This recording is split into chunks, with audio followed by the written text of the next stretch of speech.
পৰমাৰ্থ কথন যুগ ধৰ্ম কথন কৃষ্ণ হীৰা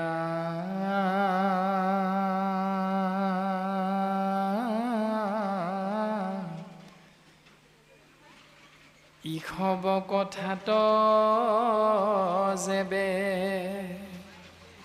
এৰা ভিলাখ নহি পৰমাৰ্থ ইটো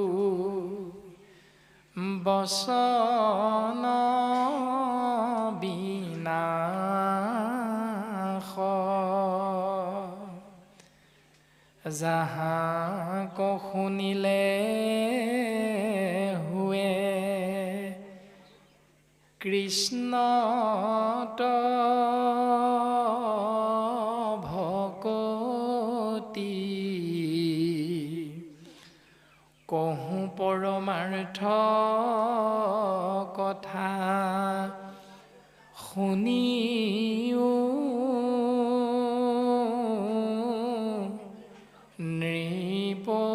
নৃপতি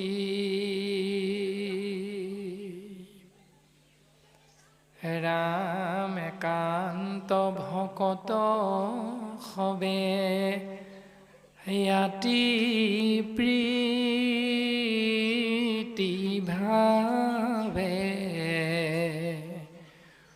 উত্তম শ্লোকৰ গুণ যশ সদা গাৱে ৰাম ৰাম তাখম্বাৰ সমীপত থাকি থিৰ চিত্তে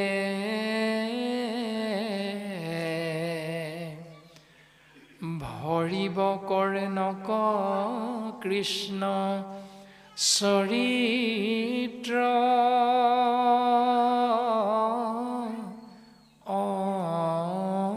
অমৃতে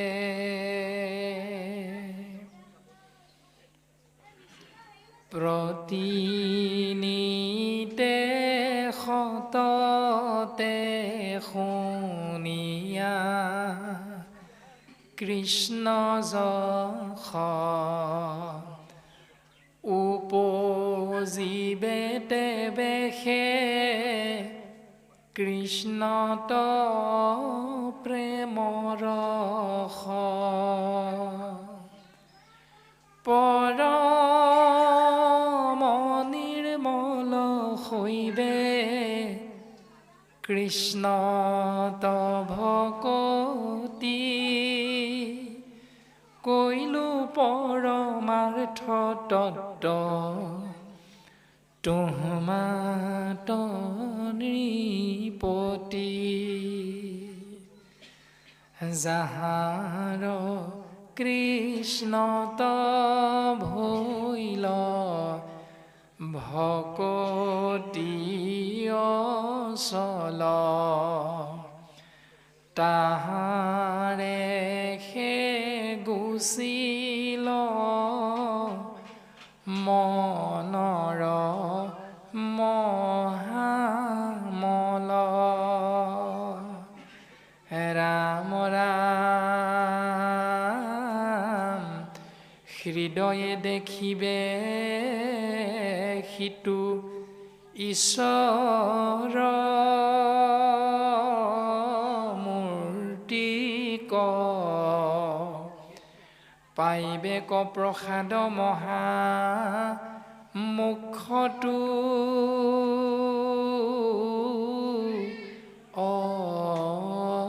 অধিক কথাৰ বুজিলা ৰাজা যেন অভিপ্ৰায় নাহিকে পৰম গতি ভকতি বিনাই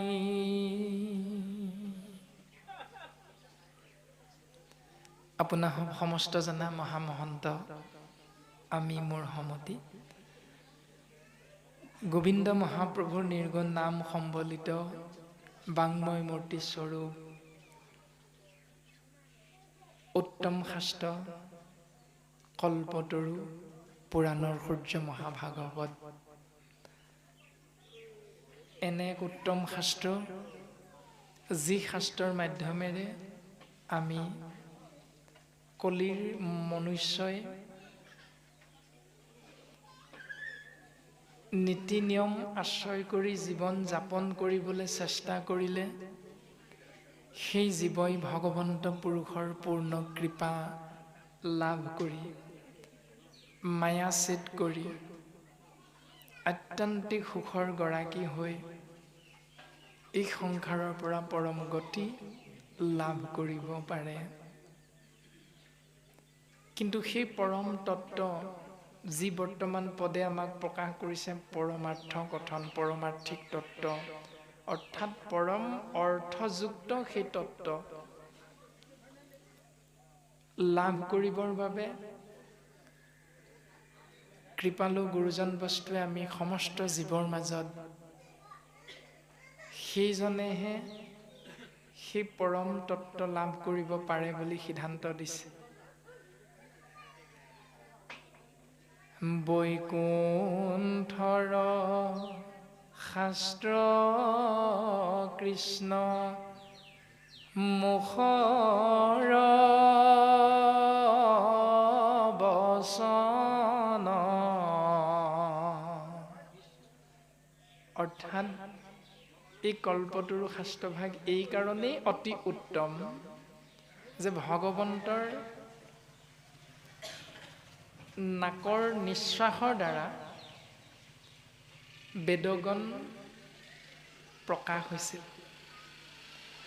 নাকৰ নিশ্বাসত, কিন্তু পদ্ম মুখখনতে নিগৰিত হৈছিল গীতা ভাগৱত বৰ্ণ শব্দ বাক্য। সেইকাৰণে এই ভাগৱত উত্তম যে ভগৱন্ত শ্ৰীমুখৰ দ্বাৰা নিগৰিত হৈছে।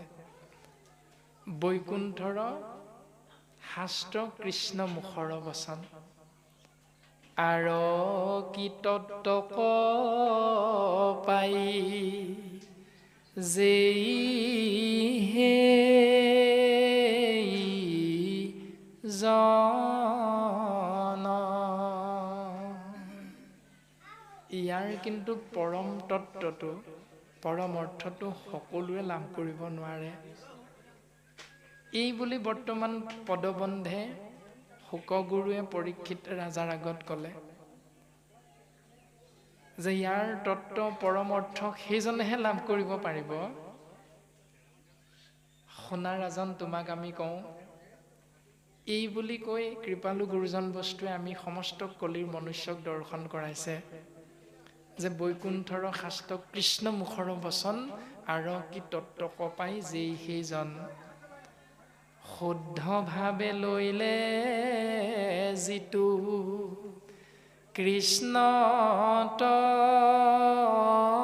শৰণ ভকতিৰ প্ৰভাৱে নিৰ্মল ভৈল মন। যি জীৱ আত্মাই শুদ্ধ ভাৱনা যুক্ত হৈ ঈশ্বৰ কৃষ্ণদেৱত শৰণ গ্ৰহণ কৰিব বা আশ্ৰয় গ্ৰহণ কৰিব, তেতিয়া তেওঁ লাভ হ'ব ভক্তি, আৰু ভক্তিৰ মাধ্যমেৰে হৃদয়খন পবিত্ৰ হ'ব, নিৰ্মল হ'ব। আৰু সেই নিৰ্মল হৃদয়তহে নিৰ্গুণ নিৰাকাৰ কৃষ্ণ তত্ত্ব মাধৱ গুৰুজনাই ঘোষা শাস্ত্ৰৰ জৰিয়তে সিদ্ধান্ত দিছে, যিহেতু চৈতন্য পূৰ্ণ পৰম আত্মাৰূপে হৰি হৃদয়ত আচন্ত প্ৰকাশী। সেইজনৰ হৃদয় পদ্মত থকা সেই নিৰ্গুণ নিৰাকাৰ পৰম তত্ত্ব পৰমাত্মা পৰম ব্ৰহ্ম কৃষ্ণ তত্ত্বক সেইজনেহে দৰ্শন পাব, যিজনে শুদ্ধ ভাৱেৰে সেইজন ঈশ্বৰত শৰণ লৈ অন্তৰখন হৃদয়খন ভক্তিৰ মাধ্যমেৰে নিৰ্মল কৰিব পাৰে। সি মহাজনে আৰু তত্ত্বপ জানয়, ভাগৱত পুৰাণৰ কহিলো নিৰ্ণয়। ভাগৱত মহাপুৰাণে আমাক এই সিদ্ধান্তটো প্ৰকাশ কৰি দিলে। আমি কৃষ্ণ নাম সকলোৱে শ্ৰৱণ কৰোঁ, কিন্তু পৰম অৰ্থটো সেইজনে লাভ কৰিব যিজন একান্ত ভকত বুলি গুৰুজন বস্তুৱে আমাক দৰ্শন কৰাইছে। এটি কাহিনীৰ মাধ্যমেৰে এবাৰ দেৱঋষি নাৰদে ভগৱন্তক দৰ্শন কৰিবলৈ বৈকুণ্ঠলৈ ওলাই যাওঁতেই কেইজনমান ভকতৰ সৈতে মুখামুখি হ'ল আৰু ভকত কেইজনৰ লগত কথোপকথন হ'ল। ভকতে সুধিলে যে দেৱঋষি, তোমাক বহুত দিনৰ মূৰত আমি দৰ্শন পাইছোঁ, তোমাৰ নিচিনা এজন পৰম বৈষ্ণৱৰ দৰ্শন পাই আমাৰ জীৱন ধন্য হৈ গ'ল। বোলে সেই দেৱঋষি, তুমিনো কোনফালে যোৱা? দেৱঋষি নাৰদে ক'লে, বোলে আমিও বহুত দিন ভগৱন্তক দৰ্শন পোৱা নাই, তেৰাৰ দৰ্শন কৰি আমিও জীৱন ধন্য কৰাৰ মানস কৰি বৈকুণ্ঠৰ অভিমুখে আমিও ওলাই আহিছোঁ। বোলে দেৱঋষি পৰম কৃপা হ'ল, তুমি যদি কেনেবাকৈ বৈকুণ্ঠত মহাহৰিক দৰ্শন পোৱা, তেৰাৰ চৰণত এটি গোহাৰি অৰ্পণ কৰিবাচোন আমাৰ হৈ। বোলে কৃপা হওক যে আমি দিনে ৰাতিয়ে মৰ্ত্যৰ ভকতসকলে তেৰাৰে গুণ যশ শ্ৰৱণ আৰু কীৰ্তন কৰি আছো, কিন্তু তেৰা ক'ত থাকে আমি আজিলৈকে দেখা নাই, কিন্তু তেওঁৰ নাম সদায় লৈ আছো। এই সেৱাভাগ ভগৱন্তৰ চৰণত অৰ্পণ কৰিবা। আৰু যথা সময়ত দেৱঋষি নাৰদ গৈ বৈকুণ্ঠত উপস্থিত হ'ল আৰু ভগৱন্তৰ চৰণত মৰ্ত্যৰ ভকতৰ সেই সেৱাভাগি অৰ্পণ কৰিলে। তেতিয়া ভগৱন্ত পুৰুষে দেৱঋষি নাৰদলৈ চাই এটা মিচিকীয়া হাঁহি মাৰি প্ৰকাশ কৰিছে, দেৱঋষি, নাহম তিষ্ঠামি বৈকুণ্ঠে যোগিনাং হৃদয় নশ, মদভক্তা যত্ৰ গায়ন্তী তত্ৰ তিষ্ঠামি নাৰদ। ভগৱন্তই ক'লে তেওঁৰ ভাষাটোত, দেৱঋষি নাৰদেও যিহেতু ভাষাটো বুজি পায়, গতিকে ভগৱন্তই কি ক'লে নাৰদে বুজিলে। এতিয়া বিপদ আহিল কলিৰ মনুষ্য আমাৰ প্ৰতি, এতিয়া আমি কি বুজিম? সেইকাৰণে কৃপালু গুৰুজন বস্তুৱে অপূৰ্ব সৃষ্টি কীৰ্তন গ্ৰন্থত আমাক সুন্দৰভাৱে সেই তত্ত্বটো বুজাই দিলে। নাৰদৰ কৃষ্ণ দৰ্শন এই অধ্যায়টিত। নাৰদত বিষ্ণু আচন্ত কৈ, বৈকুণ্ঠতো মই নাথাকো ৰৈ,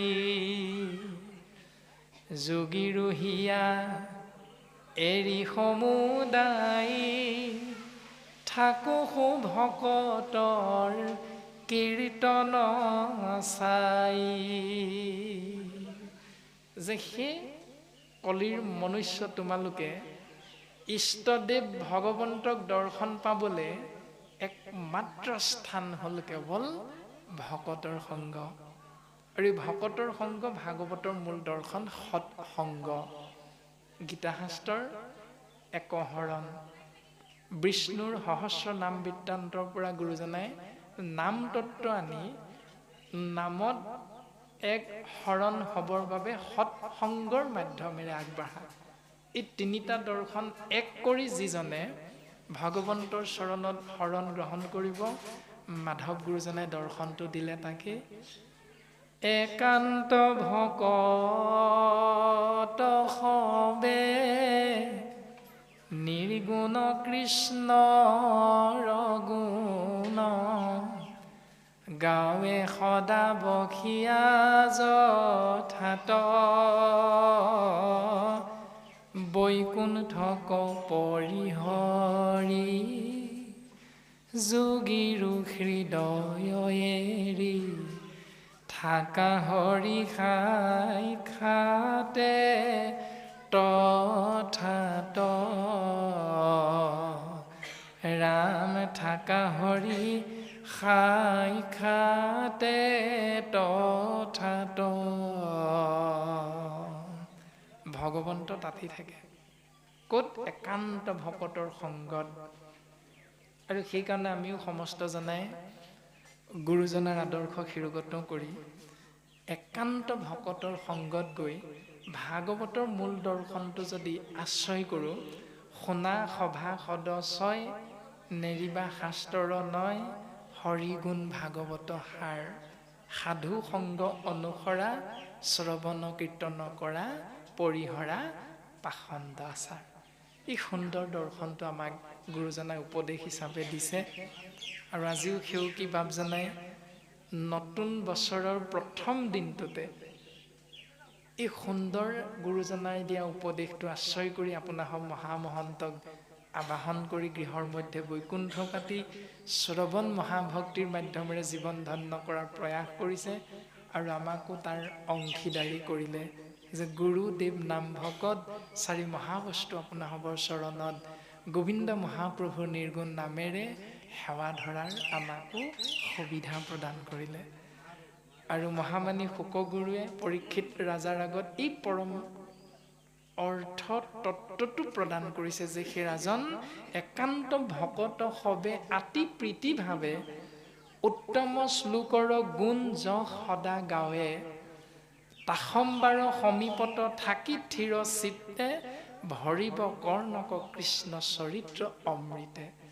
যিসকলে একান্ত ভকতৰ সংগত গৈ সেই একান্ত ভকতসকলে আশ্ৰয় কৰি থকা শাস্ত্ৰৰ উত্তম শ্লোক, গোবিন্দ মহাপ্ৰভুৰ গুণ যশ, ভগৱন্তৰ লীলা চৰিত কায় বাক্য মন এক কৰি যদি আশ্ৰয় কৰে, প্ৰতিনিতে সততে শুনিয়া কৃষ্ণ যশ, উপজীৱে তেবে সে কৃষ্ণত প্ৰেমৰস।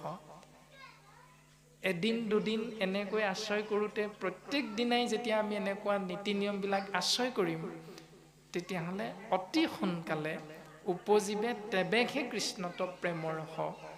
অতি কম সময়তে ঈশ্বৰ পুৰুষৰ কৃপা সেই জীৱই লাভ কৰিব পাৰে।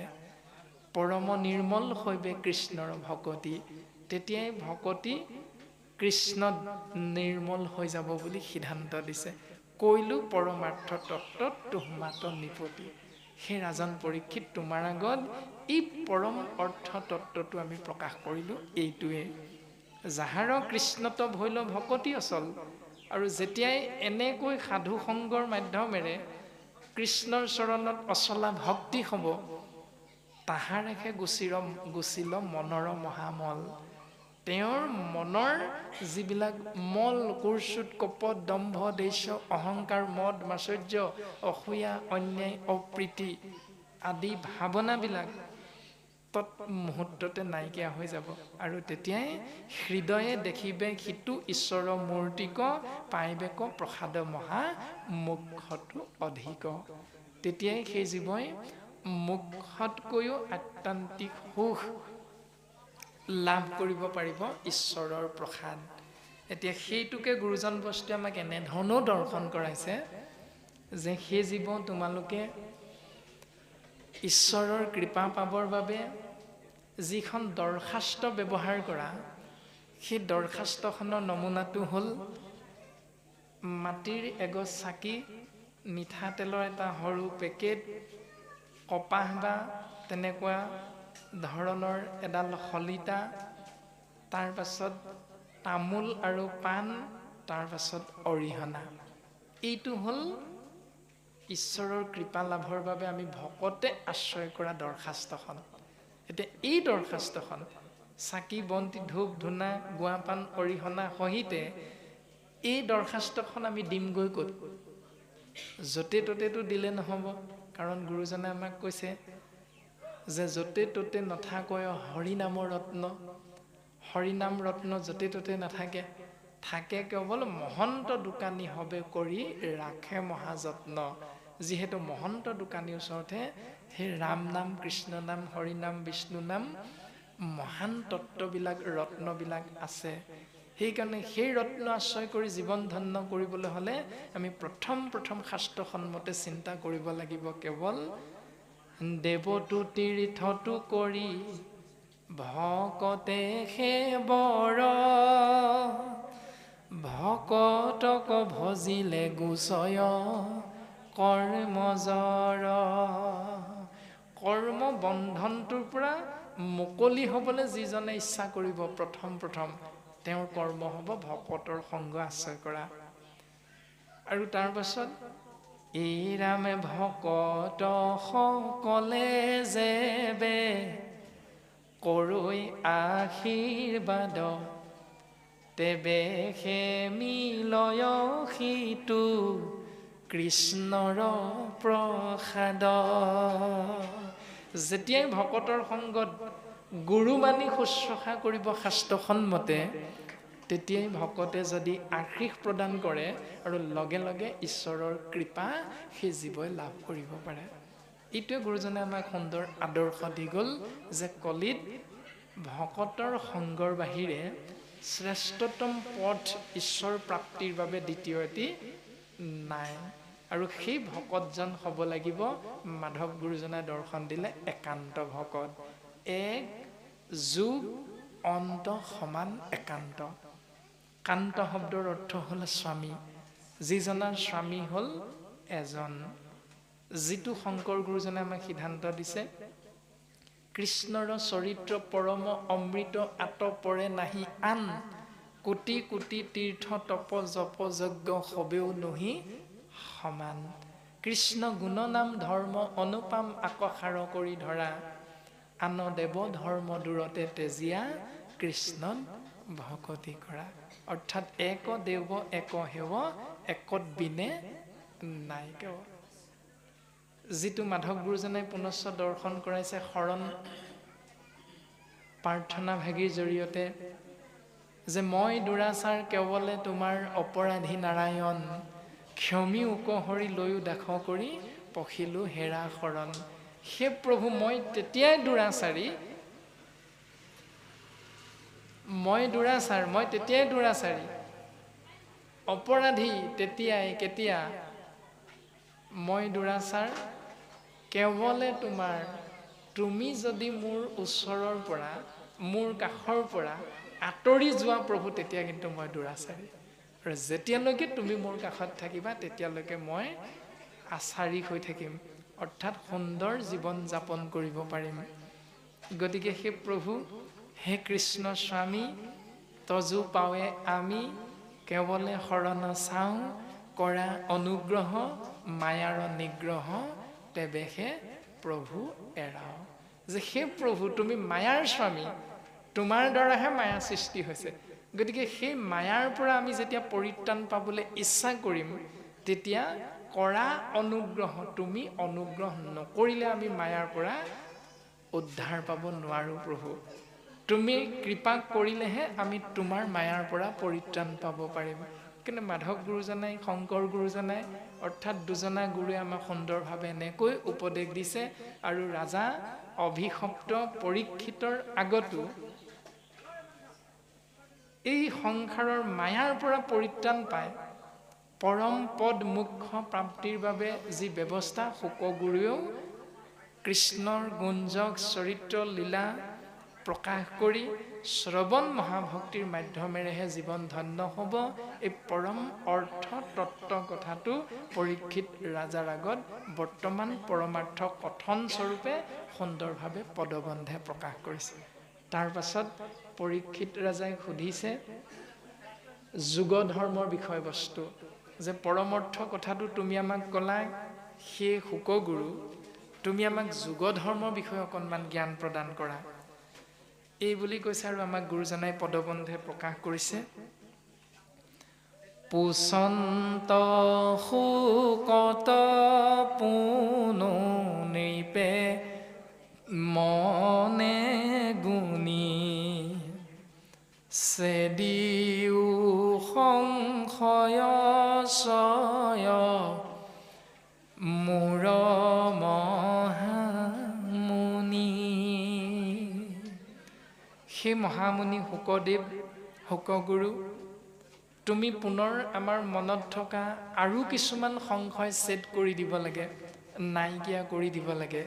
পুনৰ পৰীক্ষিত ৰজাই শুকগুৰুৰ চৰণ কমলত সেৱা নিবেদন কৰিছে। সংশয়বিলাক কি পদবন্ধে গুৰুজনে আমাক প্ৰকাশ কৰিছে। ও কলিত লোকৰ ধৰ্ম নাহিকে আচাৰ নিতে নিতে বাঢ়ে পাপ পৰ্বত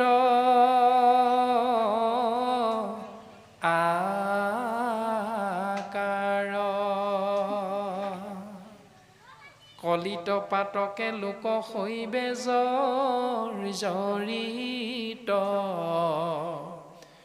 নুপজিবে পাতকীৰ ভকতি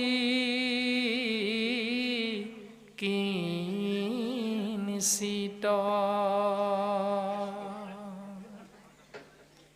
কলিৰ কৰাল গ্ৰাসত পৰি জীৱবিলাক আচাৰগ্ৰস্ত হ'ব।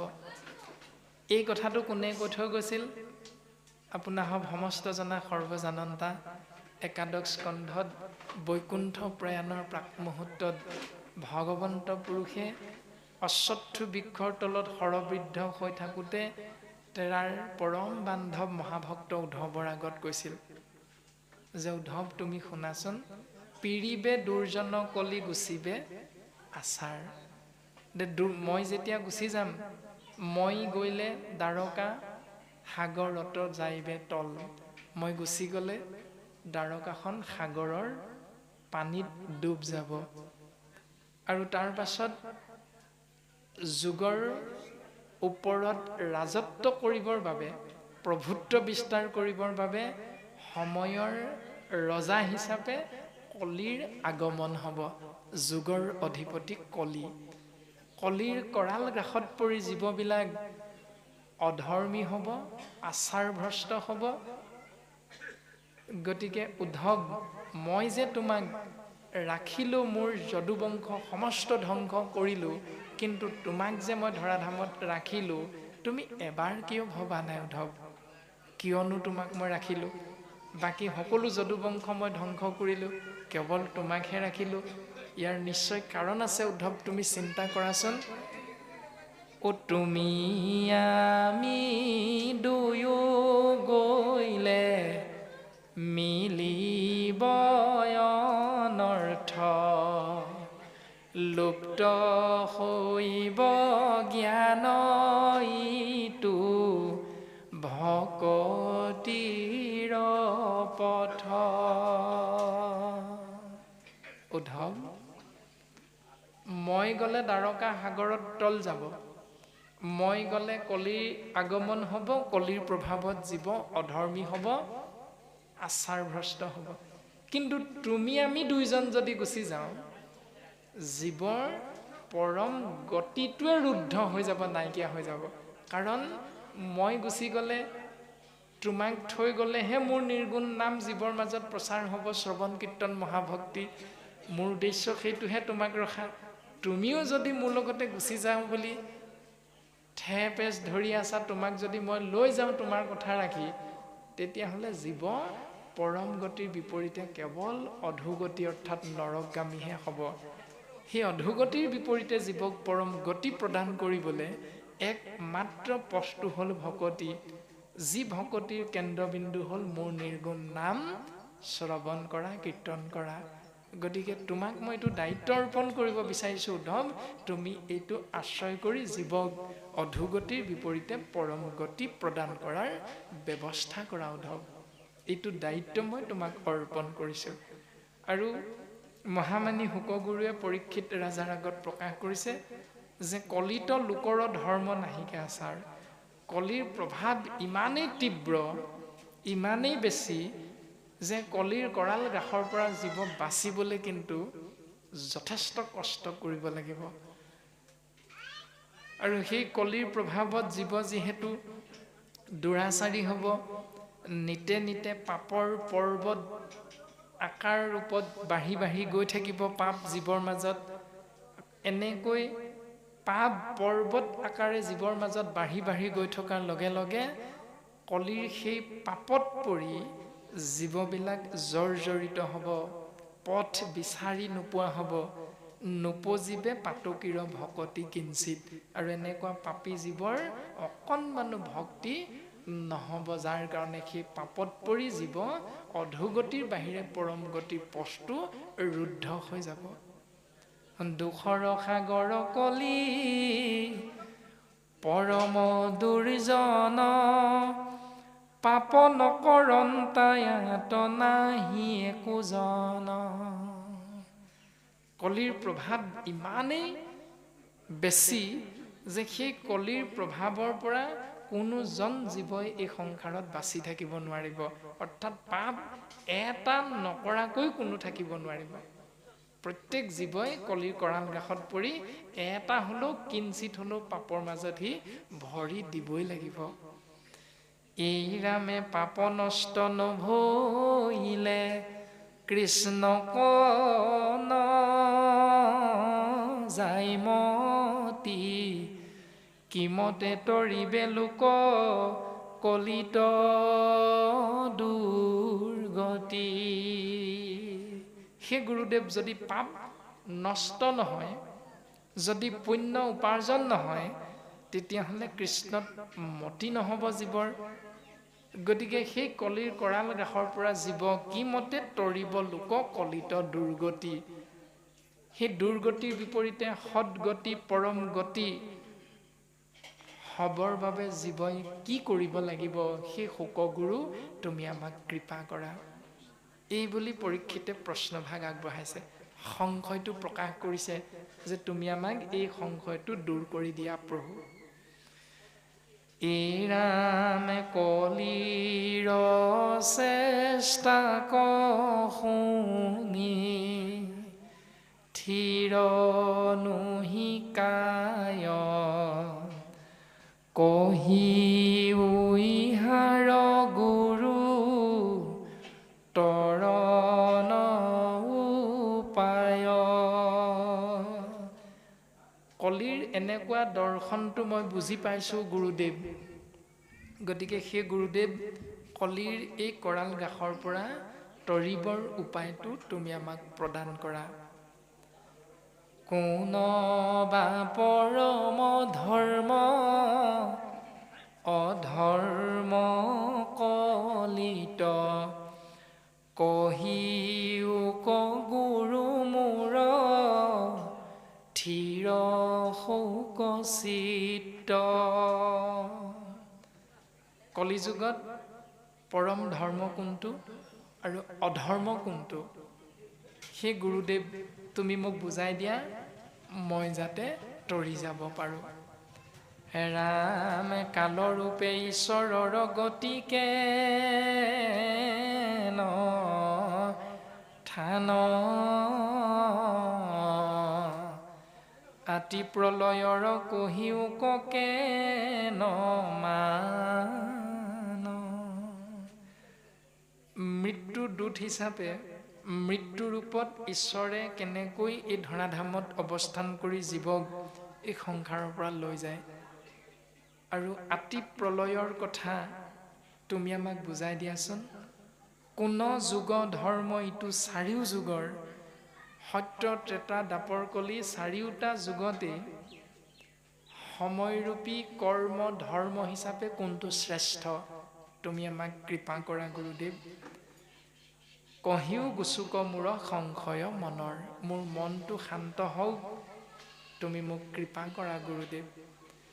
এই ৰামে অন্তকালে গুৰু ভৈলা তুমি মহাভাগ, কত পুণ্য কৰি সুধিবাক পাইলো লাগ। দিয়া পৰিছে দামোক কৃপা দৃষ্টি চাই, তোহমাৰ আমাৰ কথা এহিমানে যাই। আৰু মোৰ সুধিব লগা নাই গুৰুদেৱ, মোৰ এইকেইটাই মনৰ সংশয় আছিল। যিহেতু দুখৰ সাগৰ কলি পৰম দুৰ্জন, এই কলিৰ প্ৰভাৱত পাপ নকৰাকৈ কোনো থাকিবই নোৱাৰে গুৰুদেৱ। গতিকে কলিৰ পাপৰ পৰা পৰিত্ৰাণ পোৱাৰ উপায়টো দিয়া। কলিযুগত ধৰ্ম কোনটো অধৰ্ম কোনটো, কালৰূপে ঈশ্বৰৰ গতিটো কেনেকুৱা, প্ৰলয়ৰ বিষয়ে মোক অকণমান জ্ঞান দিয়া, আৰু সত্যতা দাপৰ কলি চাৰিওটি সময়ত জীৱৰ মাজত শ্ৰেষ্ঠ কৰ্ম হিচাপে ধৰ্ম কোনটো, সেইটো মোক বুজাই দিয়া। কিয়নো কত পুণ্য ভাগ্যৰ বলত আমি তোমাৰ দৰে এজন মহান গুৰুৰ কৃপা লাভ কৰিছোঁ। গতিকে সেই গুৰুদেৱ, তুমি কৃপা দৃষ্টি প্ৰদান কৰি আমাক তোমাৰ চৰণ কমলত এক কণিকা ঠাই দিয়া গুৰুদেৱ। এই বুলি পৰীক্ষিতে শুকগুৰুৰ চৰণ কমলত সেৱা নিবেদন কৰি মৌন হৈ ৰৈছে। তাৰ পাছত শুকগুৰুৱে কি কৰিছে, এৰাম শুনিয়া সিদ্ধান্ত দেন্ত ব্যাসৰ নন্দন, শুনিও নৃপতি যুগ ধৰ্মৰ লক্ষণ। ব্যাসদেৱৰ পুত্ৰ যিহেতু শুকগুৰু, শুকগুৰুৱে উত্তৰ দিছে, শুনিও সিদ্ধান্ত দেন্ত ব্যাসৰ নন্দন, শুনিও নৃপতি যুগ ধৰ্মৰ লক্ষণ। যুগ ধৰ্মৰ লক্ষণটো তোমাক মই প্ৰথম কম, তুমি শুনা। অ সত্যত আছিলা ধৰ্ম খ্ৰীষ্ট পুষ্ট ভাৱে, তপ সত্য দায়া দান থাকে চাৰি পাৱে। সত্য যুগত ধৰ্মৰ কোনো হানি বিঘিনি হোৱা নাছিল। ধৰ্মৰ মূল বস্তু হ'ল সত্য, শৌচ, ক্ষমা, দয়া। এই চাৰিওটা বস্তু এটাও কোনো গুণে কম নাছিল, চাৰিওটা সমান। তপ, সত্য, দায়া আৰু দান, এই চাৰিওটা বস্তু ধৰ্মৰ মূল বিষয়, আৰু সেই চাৰিওটা সত্য যুগত সমান আছিল। শিকালৰ লোক মানে সবে সকৰুণ, শান্তি তুষ্টি ক্ষমা মৈত্ৰী আছই সবে গুণ,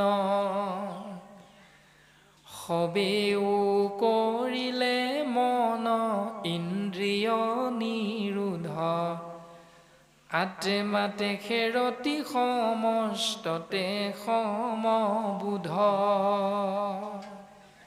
সেই সত্য যুগৰ জীৱবিলাকে ইন্দ্ৰিয়বিলাকক দমন কৰি ৰাখিছিল, আৰু সেইকাৰণে সত্য, শৌচ, ক্ষমা, দয়া ধৰ্মৰ মূল চাৰিটা বস্তু সমান ৰূপত জীৱৰ মাজত প্ৰকাশমান হৈ আছিল। আৰু যাৰ কাৰণে জীৱবিলাকে সত্য যুগত বা সত্য যুগৰ জীৱবিলাকে শান্তিত আছিল, সন্তুষ্ট হ'বলৈ পাৰিছিল, ক্ষমা কৰি দিব পাৰিছিল, মৈত্ৰী মানে মিত্ৰতা বা বন্ধুত্ব সুলভ মনোভাৱেৰে সমাজ বৰ্তি থাকিব পাৰিছিল, কাৰো মাজত হাই কাজিয়া নাছিল। এই ব্যৱস্থাটোৰ কথা কৈছে যে শান্তি, তুষ্টি, ক্ষমা আৰু মৈত্ৰী আছই সবে গুণ। সেই সকলোবিলাক গুণ সত্য যুগত প্ৰত্যেকজন হৰিধাৰী জীৱৰ লগত আছিল। কিয়নো তেৰা সমস্তই একাদশ ইন্দ্ৰিয়ৰ অধিপতি মনক নিয়ম কৰিবলৈ, কেনেকৈ নিয়ম কৰিব লাগে তাক জানিছিল, আৰু সেই মতেৰে জীৱন যাপন কৰিবলৈ চেষ্টা কৰিছিল। এৰাম সবেও কৰিলে মন ইন্দ্ৰিয় নিৰোধ, আত্মাতে খেৰতি সমস্ততে সমবোধ। অৰ্থাৎ 24টা তত্ত্বৰে গঠিত শৰীৰটো বিনাশ হ'ব, কিয়নো ই পঞ্চভূতেৰে নিৰ্মিত। ক্ষিতি, অপ, মৰুত, ব্যোম, তেজ। সহজ অৰ্থত হ'ল মাটি, পানী, বায়ু, অগ্নি, আকাশ। এই 5টা ভূতেৰে নিৰ্মিত এই দেহাটো এদিন বিনাশ হ'ব, পঞ্চভূতত বিলীন হ'ব। কিন্তু ইয়াক চৈতন্য মাত্ৰাটো প্ৰদান কৰি থকা সেই অজ ব্ৰহ্ম আত্মা তত্ত্ব কিন্তু কোনোদিন বিনাশ নহয়। সেই পৰম আত্মাৰ অংশ বিশেষ, আমি যত জীৱ তোমাৰে সেই অংশ। এই পৰম সত্য সত্য যুগৰ জীৱবিলাকে আশ্ৰয় কৰি কলি যুগত আপুনি আমি আশ্ৰয় কৰি থকা শইকীয়া, দত্ত, কলিতা, মহন্ত, গোস্বামী, গগৈ, বৰা, বৰুৱা, বৰবৰুৱা, হাতী বৰুৱা, গোহাঁই, বৰগোহাঁই এই উপাধি চাই চাই আসনৰ ব্যৱস্থা কৰা কলিযুগত যিটো ব্যৱস্থা, সত্য যুগত উপাধিৰ পাছত দৌৰা ব্যৱস্থাটো নাছিল। আত্মাৰামটো দৰ্শন পাইছিল যে মোৰ শৰীৰটোত যি আত্মাতত্বই এঠাইৰ পৰা আন ঠাইলৈ চলা ফুৰা কৰিবৰ বাবে শক্তিটো দি আছে, সেই শক্তিটো পৰমাত্মা ঈশ্বৰতত্ত্ব কৃষ্ণ, সমস্ত উৰণ বুৰণ গজন ভ্ৰমণ চাৰিমুঠি জীৱ একে কৃষ্ণ তত্ত্বই। এই পৰম সত্যটো অনুভৱ কৰিব পাৰিছিল সত্যৰ জীৱবিলাকে।